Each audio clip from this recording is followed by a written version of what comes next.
All right. All right, DC 6 o'clock. I'm going to get us going here.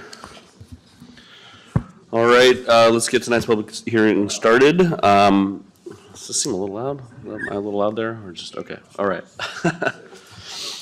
All right. Good evening, everyone. My name is Carl Granrath. I am the hearing examiner for tonight's hearing. The purpose of this hearing is to allow me to receive evidence and testimony on the matters that are pending. And ultimately, I will be making a recommendation. There might be some exceptions to this that may come up tonight, but generally speaking, I would make a recommendation to the county commissioners who are ultimately the decision makers for this application. So after tonight's hearing, gather testimony and any other evidence that may be presented that forms the record. I will write my recommendation that will be forwarded to the county commissioners within 2 weeks. Or my recommendation will be submitted to the county within 2 weeks and then be scheduled for deliberation before your county commissioners. So I'm not seeing a lot of people here, but just real quick, if you want to give testimony, if there's anybody on Zoom, I'll let you know when the appropriate time for that is. We do have a 5-minute limitation for public testimony. But our general order of proceedings here will be that staff will introduce the application and present information having to do with that application and any recommendations they may have. And then the applicant will have up to 30 minutes to present their application, present evidence and testimony in support of their application, and after that will be public testimony. And if there is public testimony, the applicant will have an opportunity for a 15-minute rebuttal to address any concerns from the public testimony or anything they want to use that 15 minutes for. And then anyone who is giving testimony, I just want to remind you to be civil and also to direct all of your testimony to me and not anyone else who's in the staff or who may be online. So with that, I think we're good to go, and I'll welcome Mr. Finkel up here to present the application for the county.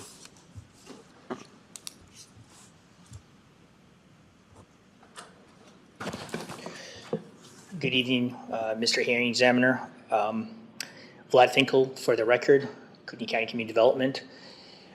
Before I start my presentation for this project, I'd like to preface my all of the testimony that I will present, including this PowerPoint presentation, as well as the staff report and their recommendation that is before you. It's all based on the evidence and information in the record at the closing of the public comment period that ended on July 10th. Typically, and this is for public's knowledge, typically we do not, unless it's in some rare and unique circumstances, we consider any additional information after the closing of the public comment period. We have specific deadlines written in our code that we have to adhere to, and deviation from those standards may be problematic and may be perceived as bias. So we have to make sure that we stay within those specific sideboards and limitations set forth in our code and make a recommendation with the best information that we have at that time. Having said that, I'll move forward with the presentation and the request that is being made by the Hughes Trust. This is a request case number CP 22-0017 by Crossroads for Crossroads Storage. The subject property consists of a 20-acre parcel of land. It sits just southwest of the intersection of Maya Road and Prairie Avenue. It was created recently through a large lot exemption. The applicant owns adjacent parcels to the west and to the northwest. I believe the parent parcel originally consisted of little over 100 acres. But this is a bona fide legally created parcel of land through their exemption process, and it was recently mapped by our GIS department. The property is relatively flat. I believe it was used for hay grazing at some point in the past, but it has no, I don't believe there are any activities on site at this time. It's level and fairly flat and doesn't have much vegetation on it other than just the hayfield.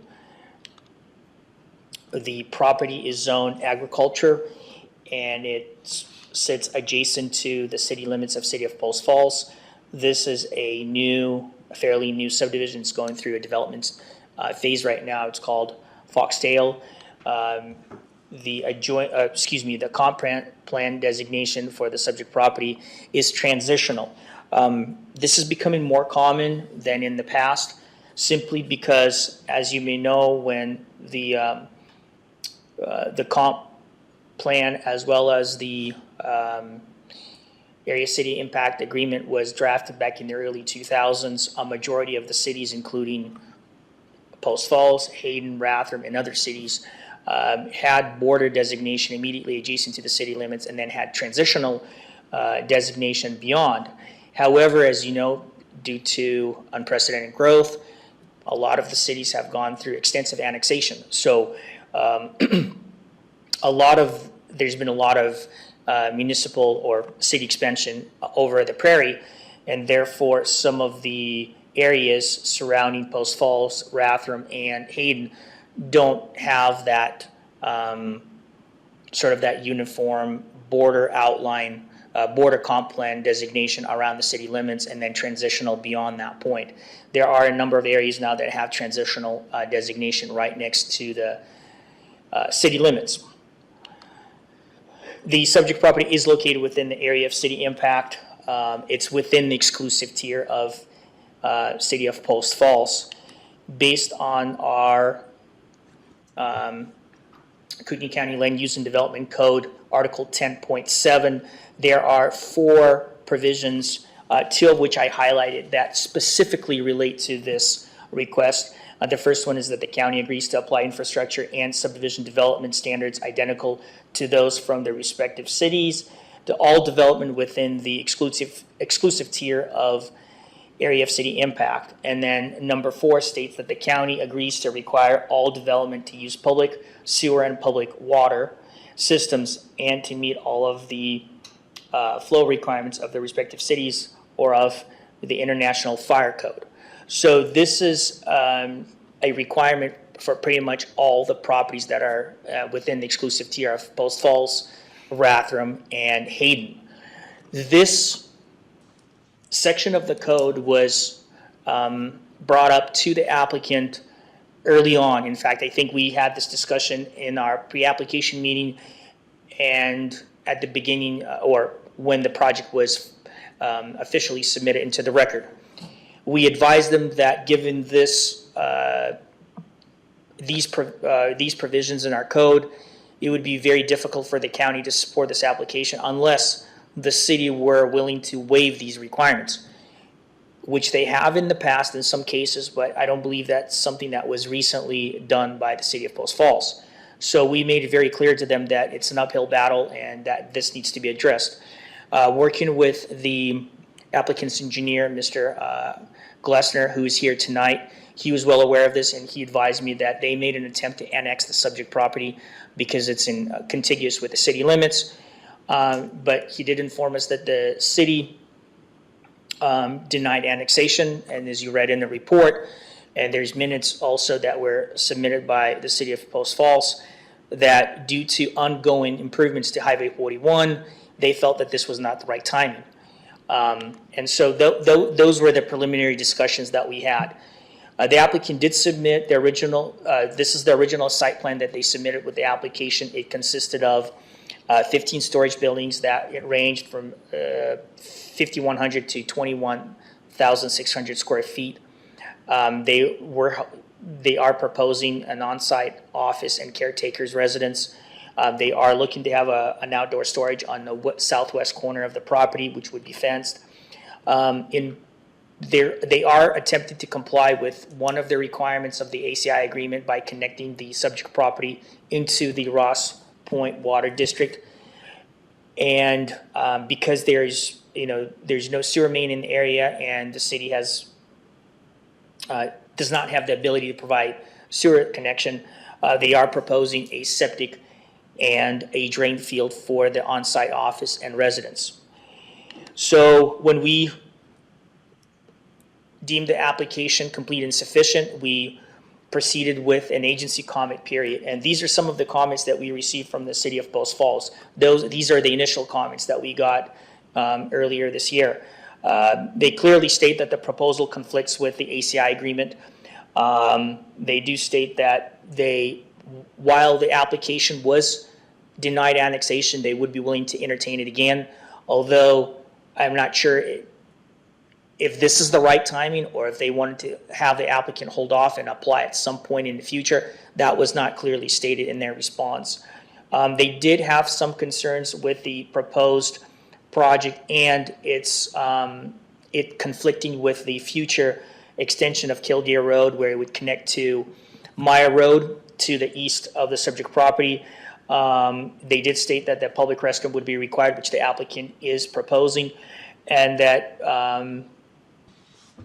the project would have to comply with the Title 18 Post Falls Municipal Code standards. I believe this is related specifically to landscaping requirements that the city applies.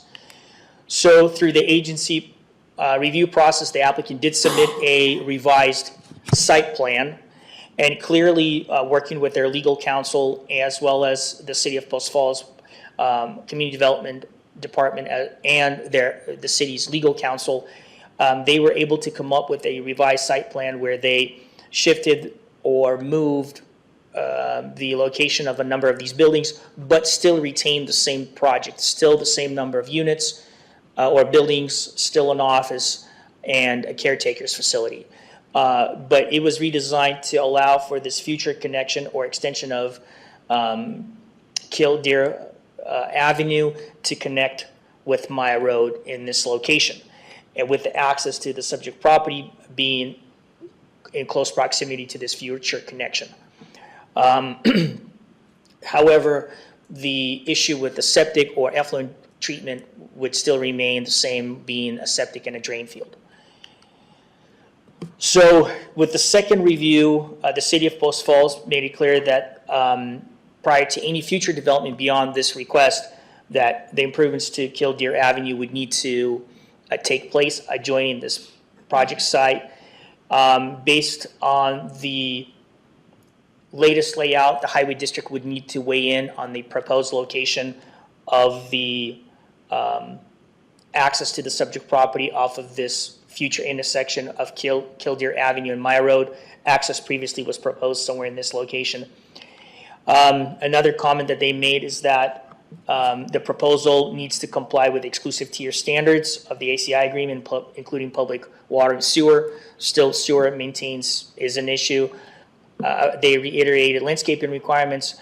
But what was rather interesting and a bit peculiar is that they said that they would be neutral to this request, but they would encourage the county to uphold our regulations. They were not willing to waive the ACI requirements.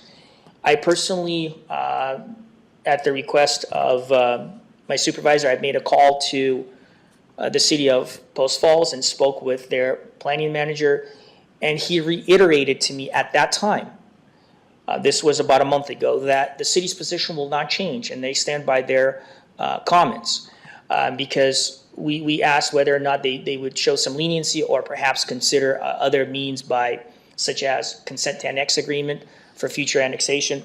They did not want to entertain that. So we said that was fine. We contacted the applicant immediately and we asked the project engineer how would they like to proceed.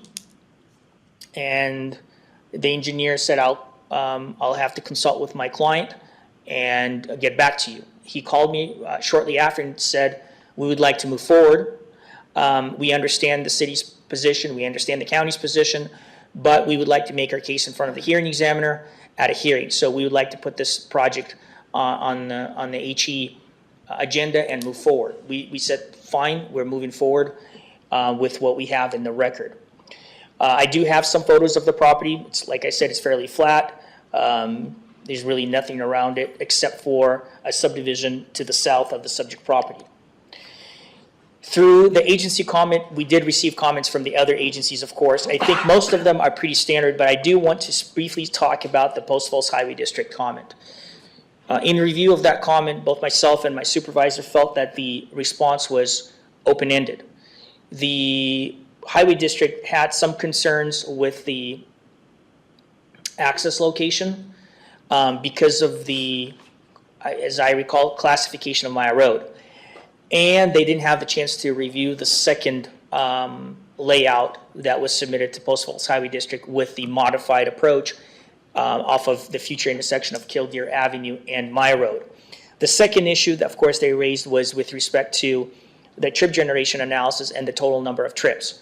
So we felt that in addition to the comments from the city of Post Falls, were not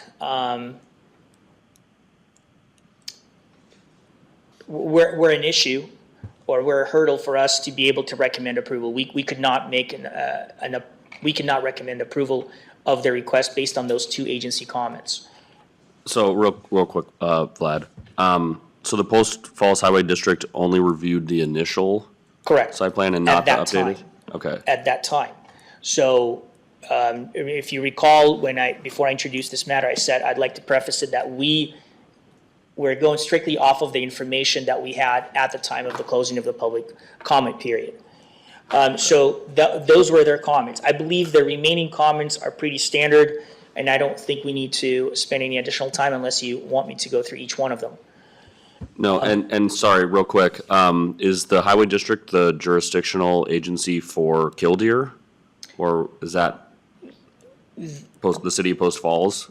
You know, I think maybe that would be a question for the applicant's legal counsel when it comes time to that. But I think some of it may have, the status of the roads may have to do with the annexation at a future date. So maybe Mr. Poorman, the applicant's attorney, can address that. I don't know how that works. But I do know that Maya Road, the comments on Maya Road were from the city of Post Falls with respect to dedication of additional right-of-way and improvements within that right-of-way expansion. So through the public comment period, we received 9 comments.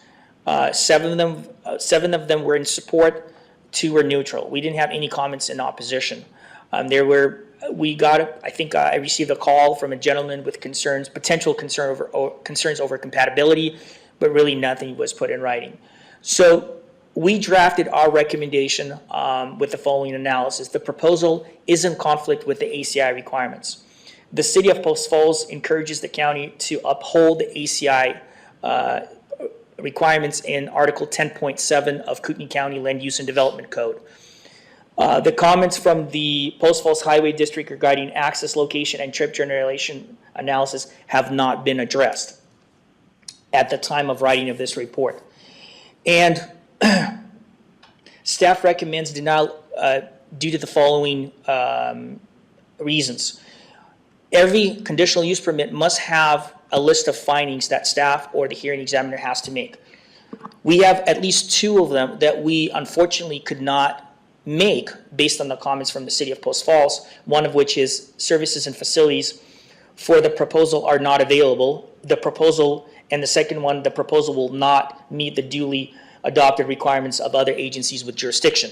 I think those 2 kind of go hand in hand. So that was the reason for our recommendation for denial. However, as you may know from previous projects, every single application that we recommend denial on, we always caveat it with, notwithstanding staff's position, if the hearing body wants to recommend approval and reverse staff's position, we have a list of conditions that should minimally be imposed on this matter if they decide to grant approval. We also listed, in this case, 3 different options that the hearing body can take based on tonight's testimony.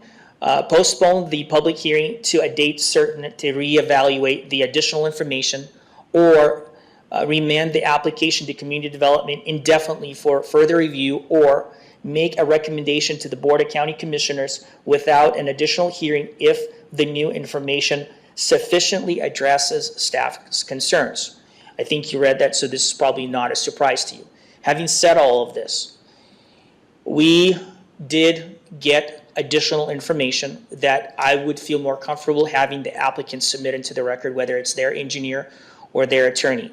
We did receive yesterday responses from both the city of Post Falls and the highway district. The city of Post Falls did submit a document which is called a consent to annex agreement that the applicant can address in detail, and the city is not objecting to the project moving forward with the consent to annex agreement. Furthermore, the Post Falls Highway District had also submitted a follow-up letter that the applicant will enter into the record as well, that states that they have revisited the new access location as well as trip generation analysis, and they don't have any problem with the application.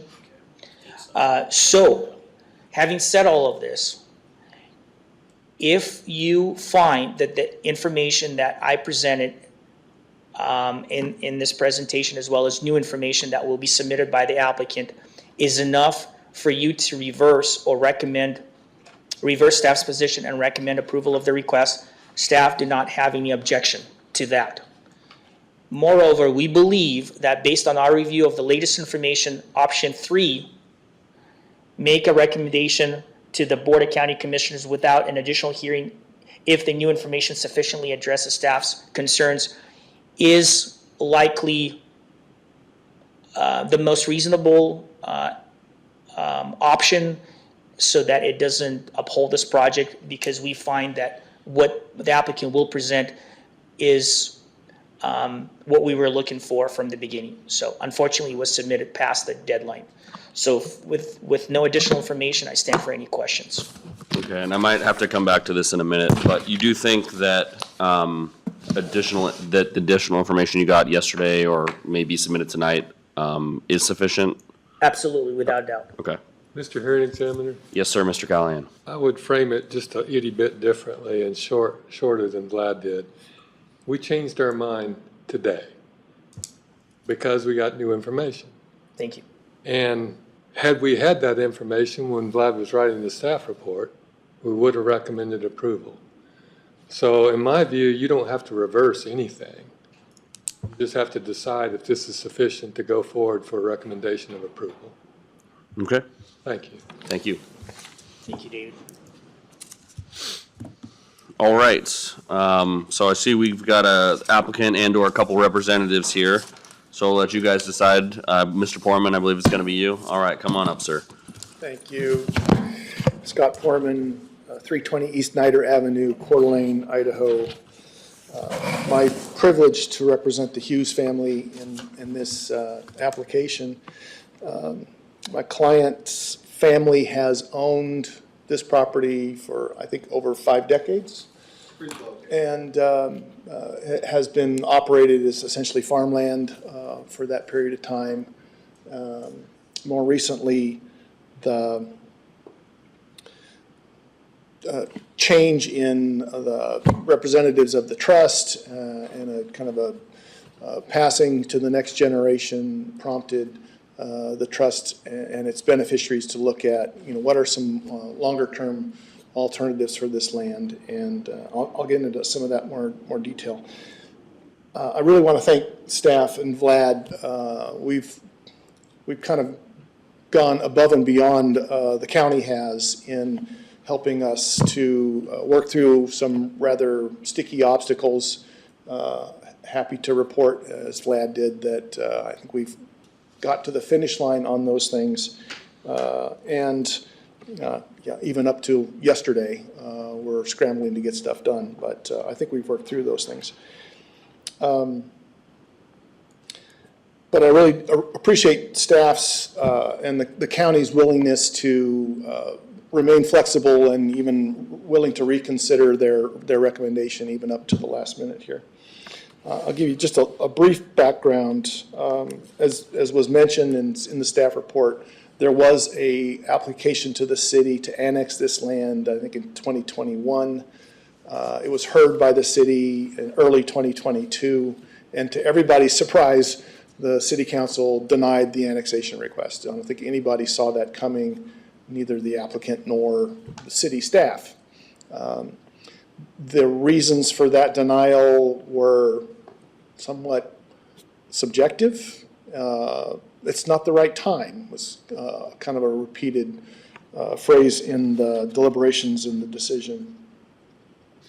That the city felt apparently that it was too soon, given what was happening with Highway 41's interchange and other things. Surprisingly, just a few months later, they approved an annexation on the other side of Prairie of some Jacqueline property, and apparently that was not too soon, but we were too soon. So the city's actually come back since and encouraged the trust to reapply for annexation. The trust had, in the meantime, decided it might be better to look at some different alternatives, some shorter-term development. I mean, everybody understands, and it's just inevitable. I think you can look at the aerial and see it's inevitable this will be Post Falls city property someday. The city wants the right-of-way for Prairie, so because we're in the section that's still, I think, 2 lanes or 3 lanes, where it's been improved east and west to wider. Jacqueline's annexation to the north has included that right-of-way dedication and some other improvements that obviously the city wants to see done for Prairie. Anyway, the city had applied to annex as part of a larger, the full 103 acres as a residential mixed-use project, which we thought fit well with the neighborhood given the residential development to the south and to the west, and being on Prairie as an arterial. As Vlad mentioned, when that was denied, they went back and created these 5 20-acre parcels through the exempt segregation process, and then applied for this conditional use permit as a low impact and high demand use that's a kind of a good intermediate step between the farming history and the future residential mixed-use development that is inevitably coming. As a purely land use question, I think the proposed mini storage fits well, certainly under county code. As you're probably aware, there are similar mini storage facilities just a little ways to the east in the windmill project. But under the city's ACI agreement and the city's standards, it did not fit, and the city made that perfectly clear. There were obstacles under the city code that staff acknowledged, and we had to acknowledge we could not satisfy if the city was going to impose the letter of that ACI ordinance and their own standards. Specifically, those obstacles were conflict with the future location of Killdeer Avenue as it comes through and connects to Meyer. Public bathrooms was one of their requirements, and public bathrooms connected to a sewer system, not a septic system. The city's performance standards for landscaping, public water, fire flow requirements had to be met. Improvements in right-of-way dedication to the frontage on Meyer had to be built to city standards as part of this conditional use permit. And recognizing those improvements would be sitting alone with the existing Meyer to the north and to the south, if those requirements were imposed. A landscaping buffer, and I think those were the 7 objections or requirements the city was going to impose under their ACI. And obviously we couldn't satisfy all of those. The city said so, and the staff had to recommend denial for those reasons. But today, as I stand here, I can happily report that all of those issues have been addressed. And to my opinion, I think objectively true, they have been resolved, not just from our perspective, but from the city's perspective as well. Roger Glessner, the project engineer, will go into more detail about some of the specifics, but I can tell you that, as Vlad mentioned, the Killdeer Road alignment, we changed the plan to be consistent with that. The public restrooms will be connected to, there will be public restrooms. They'll be connected to a temporary septic system until the property is either annexed or when sewer is available And there's a schedule to that, and we'll get to it here in a second. We've satisfied Ross Point Water. We're connected to Ross Point Water. The city has agreed to allow the temporary septic system with a dry stub for future connection to sewer when it's available. There's a fire hydrant right there at or near the intersection of where the entrance is on Meyer, and the fire district's satisfied. We have satisfied the city that the improvements to the frontage of Meyer that they want to see can be built out over through phases. And I'm not sure if this particular exhibit is already in the record or not, but we do have a color-coded showing 3 phases over 3 years, 3-year maximum, or sooner if there's an annexation in the meantime. I'll definitely take it. Okay. If it's already in the record, then no harm, no foul. Thanks. And I'll enter it as HE 1001.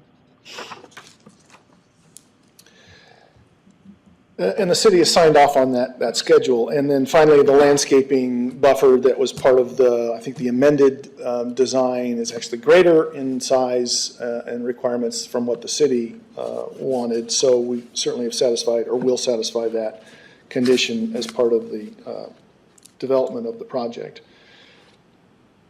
All of those compromises and agreements were incorporated into a consent to annexation agreement that was actually proposed by the city.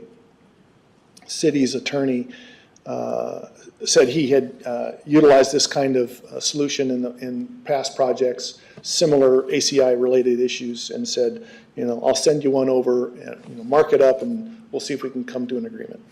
And we did. That agreement was signed by the applicant's representative on July 13th, the day that Vlad had to submit his report, but after he had submitted his report. And as part of this consent to annexation agreement, the city promised to submit updated comments. There was a little bit of a miscommunication about that requirement, and they didn't submit those updated comments until yesterday. So I'll offer, it's uploaded to IMS, but maybe it's not in the record. I'll offer the consent to annexation agreement and the amended city of Post Falls comments that were received by staff yesterday. That would be great. Yes, please.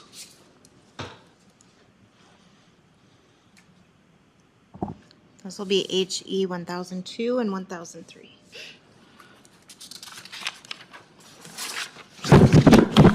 Paragraph or section 2 of, I think it's 2.3 of the annexation agreement addresses each of the city's second amended comments. And then the third amended comment from the city that came in yesterday now says applicants satisfied the city with respect to the ACI, and the conditional use permit is consistent with the intent of the ACI. And I think based on those communications, the staff is now saying we would have recommended approval had we had that information a week or two ago. We did also receive an updated comment letter from the the Post Falls Highway District. Yeah, it still has some concerns, but Mr. Glessner can address those specifically. And as part of the consent to annexation agreement, the applicant has already agreed they'll do whatever Post Falls Highway wants them or needs them to do to satisfy Highway District's requirements. So the remaining concerns expressed in the most recent Highway District letter have already been addressed through the consent to annexation agreement.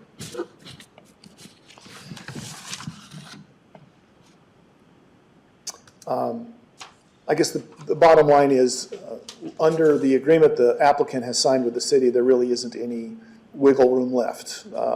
They're locked in to do what they promised to do. That's self-enforcing because the city's requiring the county not to issue building permits until told the city, or the city says we've met our obligations there. And again, we didn't mind doing that because this property's going to get annexed anyway, just a matter of time. I do apologize for the last minute kind of gymnastics we had to go through, but we were confident we could get to this point when we told Vlad we want to go ahead and get on the calendar and get this hearing. We'll take our chances, and luckily it worked out this time. Vlad mentioned there's no opposition. I don't think, yeah. Oh, we do have one member of the public we'll get to hear from. But otherwise, the written comments that came in were either supportive or neutral.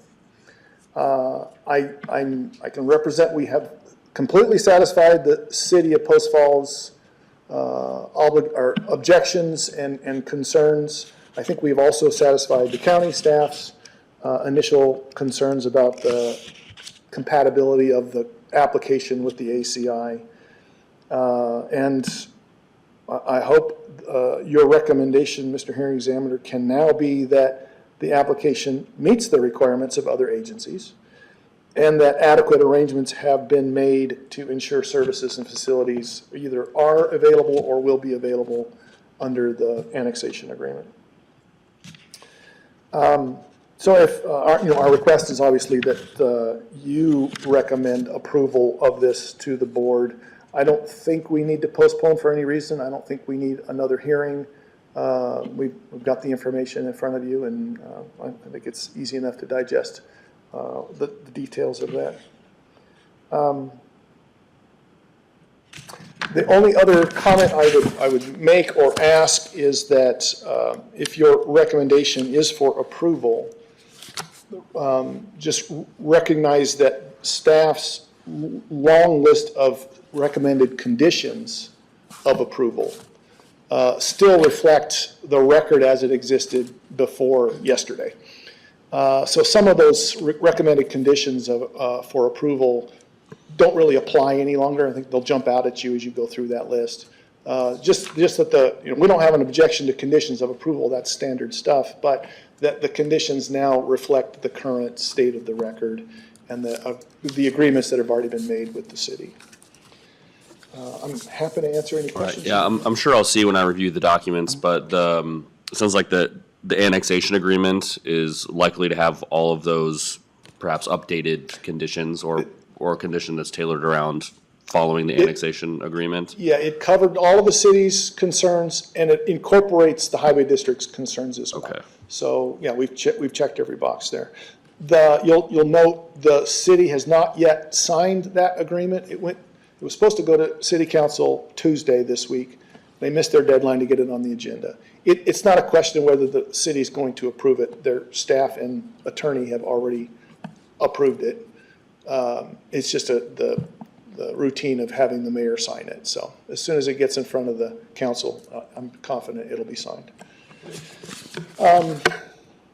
We'll submit this July 17th Post Falls Highway District letter as well. Please. 1004?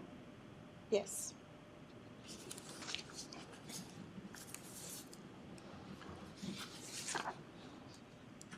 Thank you. All right, yeah, thank you.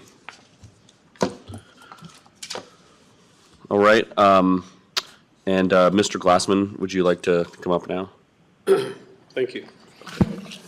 Roger Glessner, 609 North Calgary Court, Post Falls, Idaho.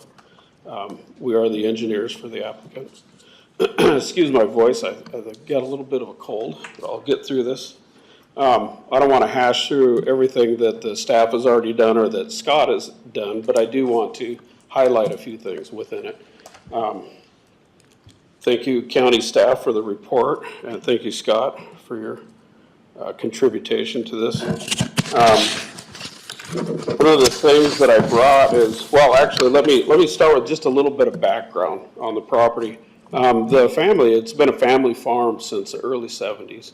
And they've raised their kids there and their kids' kids there, and they've been there for a long time. And the parents have passed away and some other issues, and people have moved away. And then with the recent development that's going on all around there and stuff, there really isn't, the opportunity to have a farm there anymore.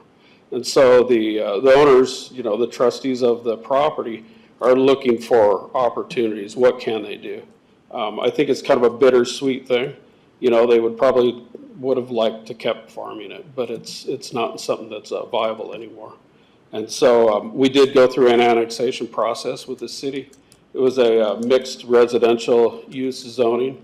So we had commercial, multifamily, duplex, kind of middle multifamily, and then residential opportunities on there, as well as a few parks and a few other things, and some storage units.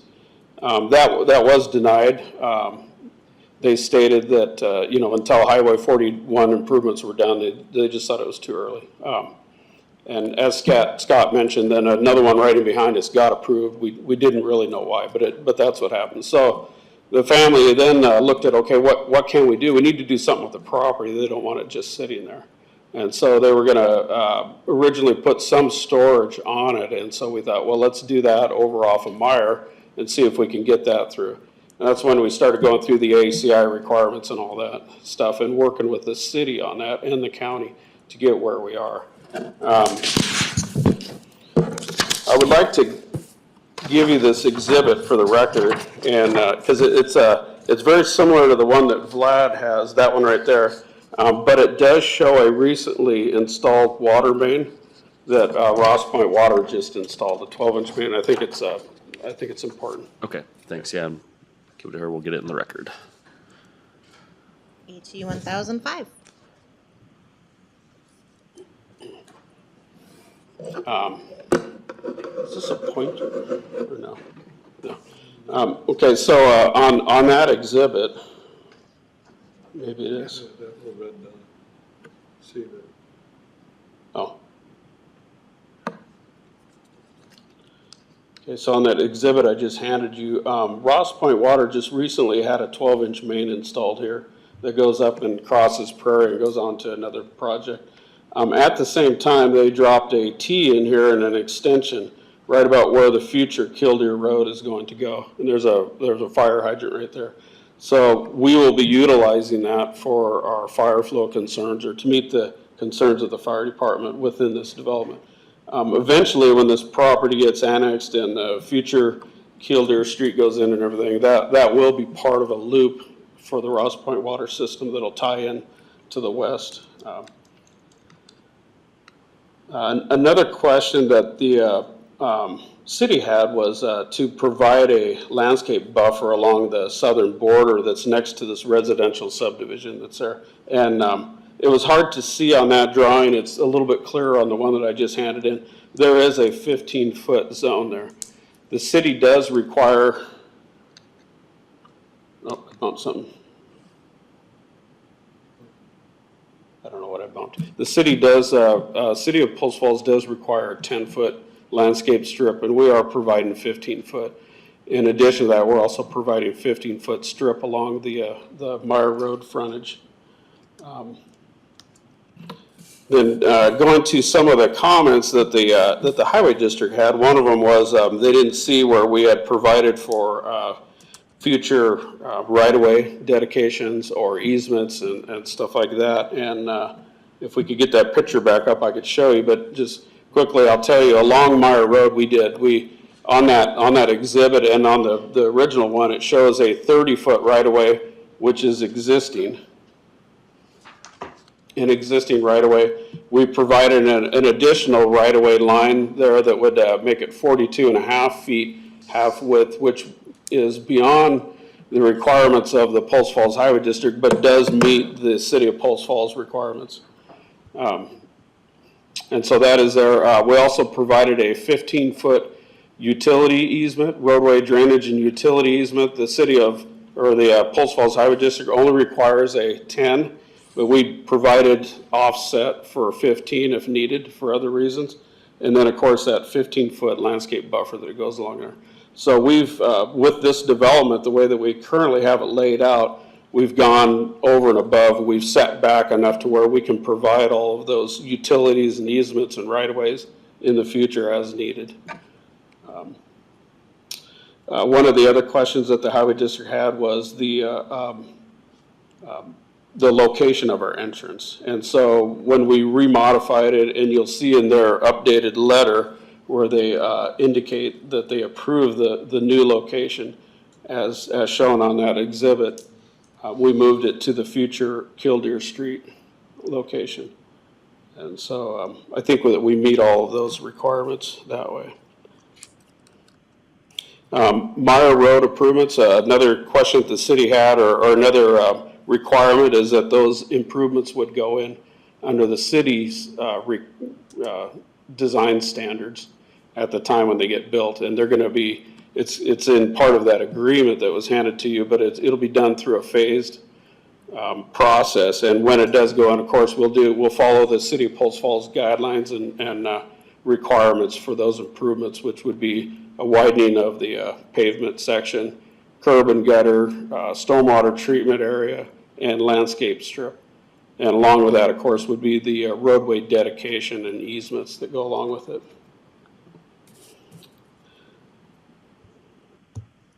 So I think we've hit all of the concerns that you'll see in the file, and along with that are some of the recently submitted stuff that I'll actually back that up to where you can see that the agencies have reviewed the additional information and gave new standing on that.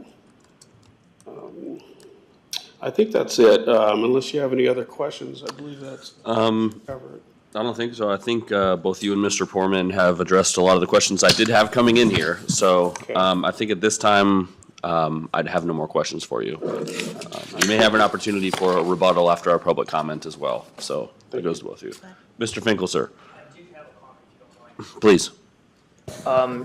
Just to add on to what Mr. Poorman said at the end of his presentation, we believe that if you impose a condition of approval that states the applicant shall submit a recorded consent to agreement document to Kootenai County Community Development prior to issuance of any development permits, including site disturbance and building permits, I think that would suffice. And I think in addition to that, and any additional deeds of conveyance for the benefit of additional Maya Road right-of-way and utility easements along the subject property. We'd like to have those comments or those documents be recorded and as part of the file before we move forward with issuing any permits. Okay, so that was, so any dedication, or the annex, sorry, I was writing and listening at the same time. So first, the applicant needs to submit a recorded consent to annex agreement, which would be signed and recorded with the city and our clerk and recorder's office, as well as any deeds of conveyance that would show dedication of Maya Road, additional Maya Road right-of-way and utility easements along the subject property. Okay. Thank you. All right. Now, that leads us to our public comment period of tonight's hearing. And I'm going to prioritize the people who are here and signed up, and I'm just going to go through in the order I have that. And I did see you come in, and you will get an opportunity, sir. So next up, I have Sheila Strain in favor and wishes to speak. And you do have 5 minutes, ma'am. Good evening. I'm one of the Hughes siblings. We're originally from Ohio.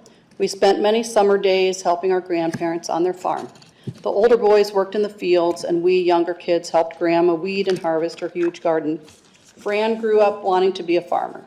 He spent every available summer day working with Grandpa and learning the science of agriculture. In 1970, our family made our first trip out west, and Mother and Dad saw a way to help Fran fulfill his dream while also giving the rest of us a taste of farm life. Fran was just shy of 19 when Mother and Dad purchased the farm. He quickly earned the respect of the local farmers with his work ethic, his good stewardship of the land, and by being a good neighbor, always willing to help his fellow farmers any way he could. Over the years, Fran leased additional acreage across the prairie to grow alfalfa and other crops. Some of that land has since been developed. If Fran were alive today, I wonder, would he still be able to find enough land to lease to grow his crops? Because 100 acres really wasn't enough to have a full-time farming career. We've seen a lot of changes on the prairie these past 50 years. My husband and I own duplexes just a few miles from the farm. We see some of the difficulties people are dealing with in the local housing market. Our units have attached garages, and that's what our renters are especially looking for. They get very excited when we show them the duplex, and they say, what I really want to see is the garage. But they don't park their cars inside. They use the garage for storage. Some have had to downsize, and even with a garage, many still need to rent a storage unit. Some have favorite furniture they don't want to part with. Others have tools of their trade or recreational equipment. We know North Idahoans love the outdoors. They might have a boat or kayaks, camping gear, a four-wheeler, or an RV. Our local housing market was in the news again just yesterday on KXLY. Lindsay Allen, a local realtor, was featured in the video, and I think her quote at the end of the video sums up the current market. She said, "If you just looked at everything on paper, you could probably say we are creating a whole new generation of perpetual renters." I believe our family can provide a service for the local residents with these storage units. Crossroads storage will be a good use of our land and fulfill a need for our community. Thank you. Thank you.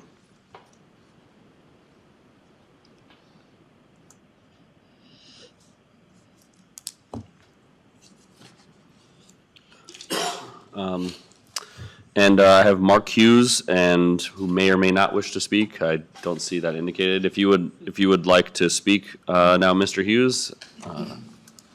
Mark Hughes, applicant, Hughes Farm. I'm just going to sum up something. We actually embarked on this development 2.5 years ago.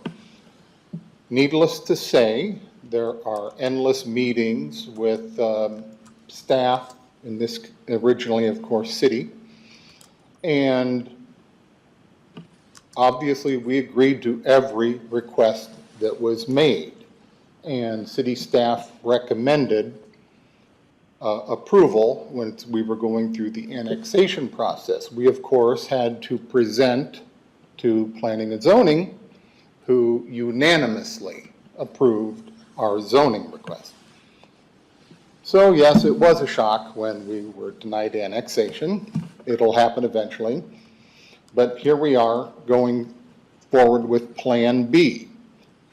Again, we're having multiple meetings with the Post Falls city staff because obviously we're in the ACI, so we met with them in August of last year, 11 months ago. Originally, we were proposing putting the storage units on one of the 20-acre parcels west and north up on Long Prairie. And the manager, the, what am I trying to say? The performance, or what am I trying to say? Community development planner, thank you.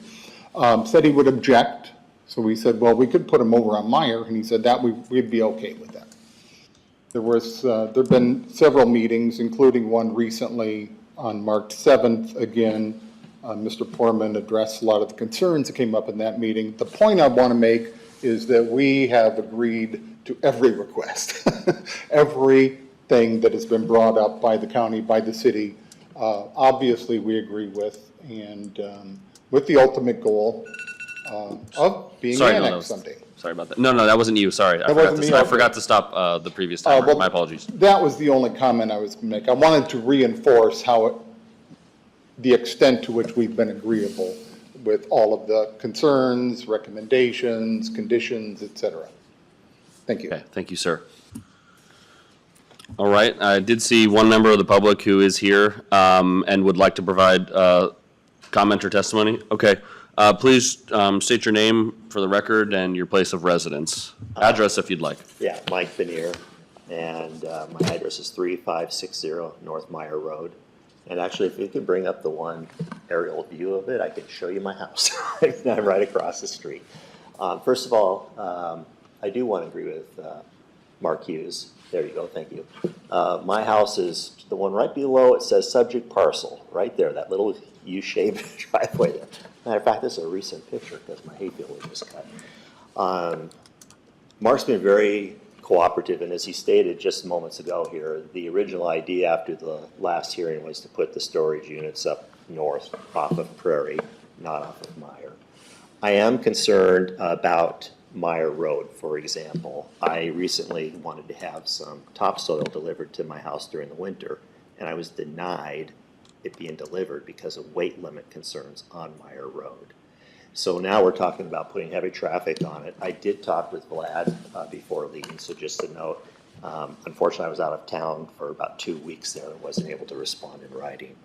Right across the street from the proposed area on my property, Meyer Road is deteriorating greatly, and it really needs to be reworked before we start dumping a bunch of more traffic on it, which is kind of the other problem we have right now.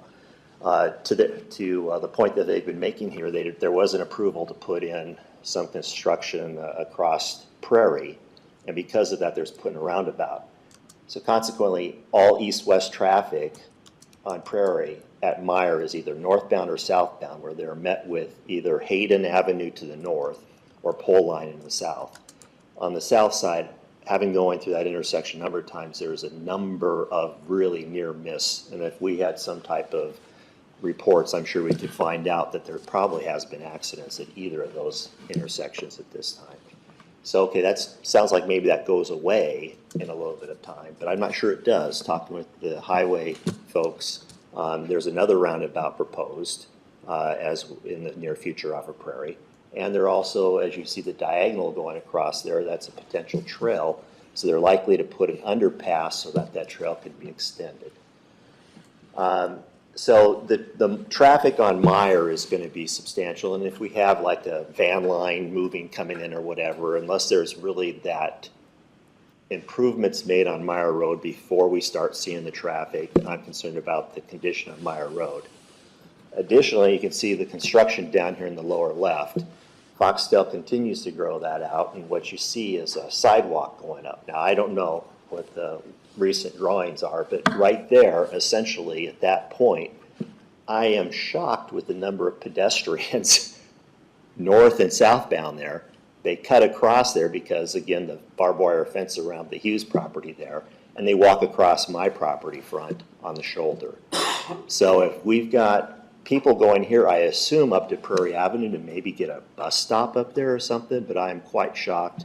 Every day I count dozens of people going down that road. So I'm concerned that the improvements on Meyer Road need to be done sooner rather than later to help support this. The other thing is there's a lot of new information here. When I talked with Vlad before going on 2 weeks out of the town, I'm actually out of the state, it seemed like, you know, the proposal was going to be, you know, not to approve it. I'm glad there's been things movement forward to get things taken into consideration. I agree with Mark. He's just been really great with cooperating with things. I think we probably would have heard other voices here tonight. I think, you know, because my talking with the neighbors to the north, south, and big sky behind it, it was like, well, this probably isn't going to happen. They'll probably have to redo something different.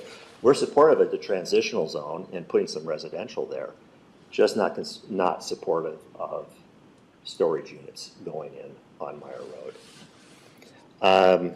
Let's see, I did that one, deterioration. I think I've got that. The only other guess I'll comment on is I really want to kind of hang my hat on that public comment piece of it. This is a lot of new information given as of like today, right? And I don't know if the public really had adequate understanding of where this was at from my research originally 2 weeks ago or 3 weeks ago. So, anyways. Can you tell me your last name one more time, please? Bennier, B as in boy, E-N-N-I-E-R. Thank you, sir. You bet.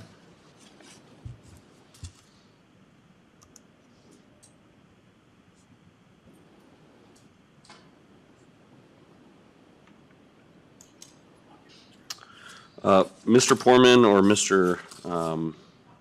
Glassman, would either of you like an opportunity for rebuttal or to provide some additional information, perhaps about highway improvements or any of the concerns just raised?